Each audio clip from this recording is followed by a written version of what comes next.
उत्तराखंड के चामोली में आए सैलाब ने न सिर्फ उत्तराखंड में तबाही का अलार्म बजा दिया, बल्कि उत्तर प्रदेश के निचले इलाकों तक खतरा बढ़ा दिया। उत्तराखंड से लेकर उत्तर प्रदेश के वाराणसी तक गंगा के तटीय क्षेत्रों में अलर्ट जारी कर दिया गया। रेस्क्यू टीमें तैनात हो गईं, लेकिन इस तबाही की वजह वो ग्लेशियर है। क्या वो वाकई टूटा? वो टूटा तो किस तरीके से? वो डैम कौन सा था जिसके टूटने के बाद तबाही आई? डैम के टूटने की वजह क्या थी? इस भयानक हादसे की पूरी तफसील इस रिपोर्ट में।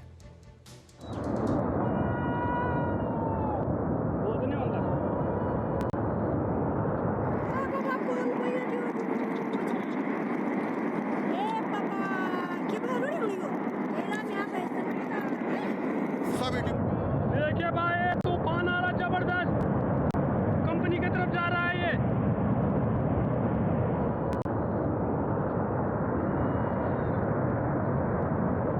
उत्तराखंड के चमोली जिले में बरपा कुदरत का कहर।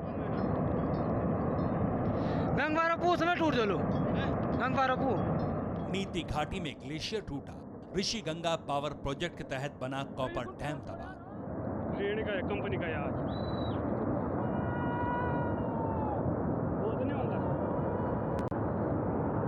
धौली गंगा नदी ने लिया विकराल रूप। अलकनंदा नदी खतरे के निशान के ऊपर। अब जान माल के नुकसान का संकट।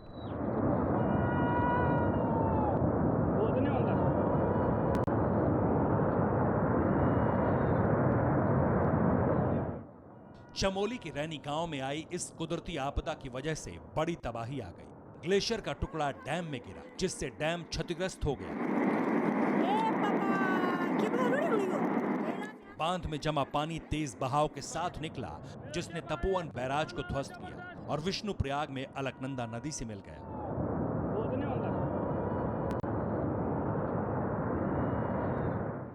इस त्रासदी में कई लोग लापता हुए। चमोली से लेकर ऋषिकेश, हरिद्वार तक खतरा बढ़ गया।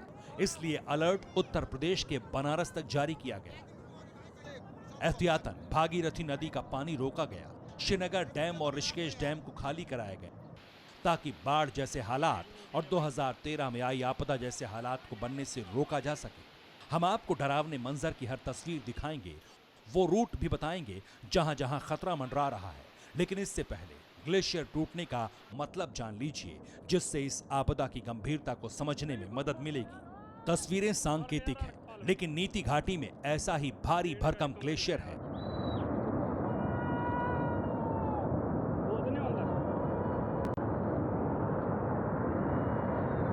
जो टूटकर रैनी गांव में ऋषि गंगा प्रोजेक्ट के तहत बने कॉपर डैम में गिरा।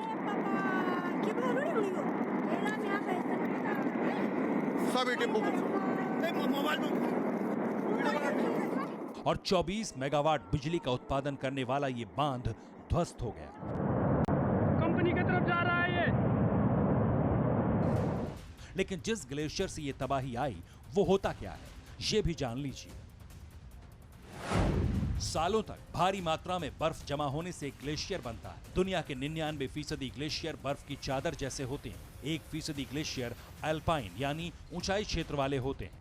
आइस शीट वाले ग्लेशियर ध्रुवीय क्षेत्रों में बनते हैं और बढ़ते हैं। अल्पाइन ग्लेशियर का निर्माण ऊंचे पहाड़ी क्षेत्रों में होता है। हिमालयी क्षेत्र की नीति घाटी पर भी ऐसा ही ग्लेशियर बना,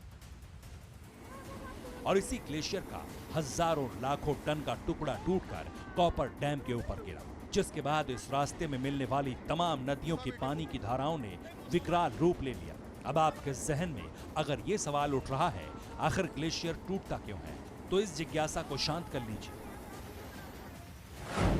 भूगर्भीय हलचल से ग्लेशियर टूटने की आशंका होती है। ग्लोबल वार्मिंग की वजह से भी ग्लेशियर टूट कर गिरते हैं। बर्फ फटना या टूटना कॉल्विंग या आउटबर्स्ट कहलाता है। नीति घाटी की घटना ग्लेशियर आउटबर्स्ट कैटेगरी में है। यानी कॉपर डैम पर इतना बड़ा ग्लेशियर का टुकड़ा गिरा, जिसका वजन डैम की मोटी दीवारें संभाल नहीं सकी और डैम पूरी तरह से ध्वस्त हो गया। धौली नदी का प्रवाह तेज हो गया, जो तपोवन बैराज तक पहुंचा। लेकिन बैराज नदी के इस रौद्र रूप को संभाल नहीं सका और आखिर में कुदरत ने इस बैराज की भी आहुति ले ली।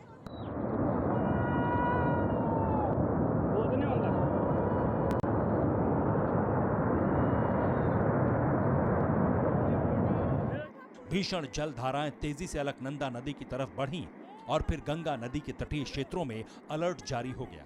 अलर्ट कहां-कहां जारी हुआ, इसे भी जानिए। चमोली के जोशीमठ क्षेत्र में तबाही तकरीबन मच चुकी है, जिसके बाद विष्णुप्रयाग तक पानी उसी रफ्तार से पहुंचा जहां ये अलकनंदा नदी से मिला। इस नदी के किनारे के सभी क्षेत्रों में अलर्ट जारी किया गया है। इसके बाद देवप्रयाग में भागीरथी नदी के संगम के साथ यही नदी गंगा बनती है और अलर्ट इसी नदी के रूट पर जारी होता है।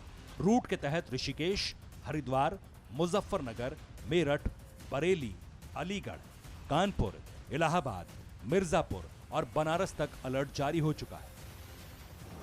ग्लेशियर के एक टुकड़े से आई इस तबाही को अब अलर्ट के साथ तस्वीरों में देखिए। मित्रों, इस समय मैं तपोवन में हूँ। इस समय बहुत खतरनाक यहाँ से ऊपर से कोई तार टूटा हुआ है, जो इस समय इस नदी को क्या बोलते हैं, विष्णुप्रयाग धौली गंगा जो है तबाही मचा रही है। नीचे जहाँ तक नजर पड़ रही है, चमोली, कर्णप्रयाग, श्रीनगर तक सभी दोस्तों से अनुरोध है, सभी मित्रों से अनुरोध है, कृपया बच के रहे, क्योंकि यहाँ पर भयंकर जो है तपोवन से ऊपर से पूरा नदी फट गई है, पूरा कोई ताल फटा है ऊपर से, जो भयंकर तरीके से इस समय स्थिति बहुत खराब हो रही है। ये वो पहली तस्वीर है जहां ग्लेशियर टूटा और पानी तेजी से तपोवन बैराज तक पहुंचा।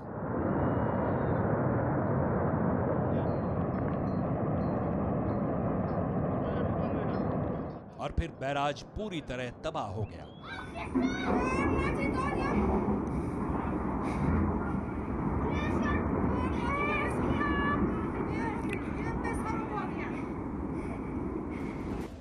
इसके बाद लोग तबाही अपनी आंखों से देखने को मजबूर हो गए और प्रशासन अलर्ट हो गया।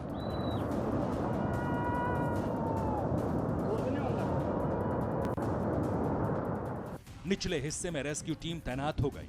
ये उस अलर्ट का असर है जो सोशल मीडिया पर एक आम नागरिक ने जारी किया और फिर हालात की गंभीरता बढ़ती चली गई। रुद्रप्रयाग का जिला प्रशासन हरकत में आया। अलकनंदा नदी के किनारे बसी आबादी को तुरंत हटाने को कहा गया। सुरक्षित स्थानों पर पहुंचाने के लिए अनाउंस करवाया गया। रेस्क्यू के लिए 4 टीमें बना दी गई। सूचना मिलते ही मैंने तमाम जो नदी के किनारे लोग रैन बसेरे थे, जो लोग बसे थे कोटेश्वर बांध से लेकर के और पूरा रुद्रप्रयाग में, मतलब कि अपने साइड खाली करवा दिए हैं, पूरे भवन खाली करवा दिए हैं। 200 मतलब कि 30 मीटर या 30 और 50 मीटर के बीच में जो नज़दीक थे उनको खाली करवा दिया गया है और उनको हाई अलर्ट पे रख दिया गया है पूरा रुद्रप्रयाग को। ऋषिकेश में सायरन से अलर्ट जारी किया गया। गंगा किनारे जाने वालों को रोका गया। राफ्टिंग करने वालों को नदी से दूर हटाया गया। हरिद्वार में भी हालात की गंभीरता को समझते हुए कुंभ के सभी कामों को बंद कर दिया गया। निर्माण कार्य में जुटे मजदूर और मशीनों को बाहर निकालकर गंगा तट खाली कराया गया है। कुंभ मेला को लेकर के विभिन्न जगह में जो है कार्य चल रहा है नदी किनारे, तो उन इलाके में भी जो है लेबर उसको बता दिया है कि वहाँ पे भी खाली करने के लिए। इसके अतिरिक्त जो है जो हमारा एंटायर जो बाढ़ चौकियाँ हैं, लगभग 12 बाढ़ चौकियाँ हैं, उनको एक्टिवेट कर दिया है। हमारा IRS सिस्टम जो है वो एक्टिवेट हो गया है। जो देवप्रयाग वाला पूरा रास्ता है, वहां से गंगा नदी जहां जहां जाती है उसके आसपास का जितना भी गांव है वहां पर अलर्ट रहने के लिए कह दिया गया। इसके साथ ही उत्तर प्रदेश में भी मुख्यमंत्री योगी आदित्यनाथ ने गंगा किनारे के तमाम इलाकों को खाली करने की बात कही है। इसके अलावा जो हरिद्वार तक का पूरा रास्ता है शुरू होता है जोशीमठ से लेकर के उसके आसपास जितने भी इलाके गंगा के किनारे बने हुए हैं उनको भी खाली कराने के लिए कह दिया गया है। बिजनौर में गंगा किनारे बसे लोगों को हटाने के लिए प्रशासन ने अलर्ट जारी कर दिया। ठीक ऐसे ही मेरठ, हापुड़ और बुलंदशहर में भी अनाउंसमेंट हुआ। कानपुर तक अलर्ट जारी हुआ। गंगा किनारे से लोगों को हटाया जा रहा है। राहत और बचाव के लिए टीमें मुस्तैद हो चुकी। उत्तराखंड में आई आपदा को ध्यान में रखते हुए यूपी सरकार ने यूपी के वो जिले जहां से गंगा होकर गुजरती है उन सभी 27 जिलों में अलर्ट जारी किया है। बिजनौर जो खासा संवेदनशील है क्योंकि यहीं से गंगा यूपी में प्रवेश करती है। बिजनौर, मेरठ, मुजफ्फरनगर, हापुड़, अमरोहा, बुलंदशहर, अलीगढ़, कासगंज, बदायूं, ये ऐसे जिले हैं जहां पर खास निगरानी बरती जा रही है। राहत आयुक्त कार्यालय से इन जिलों में कोऑर्डिनेशन स्थापित किया जा रहा है। यानी उत्तराखंड से लेकर पूरे उत्तर प्रदेश तक गंगा के तट पर अलर्ट जारी हो चुका है। इससे पहले कि गंगा नदी रुद्र अवतार में आए, हर हालात से निपटने की तैयारी कर ली गई है। Bureau report, TV9 Bharatvarsh. परवाह देश की, सोमवार से शुक्रवार रात 10 बजे TV9 भारतवर्ष पर।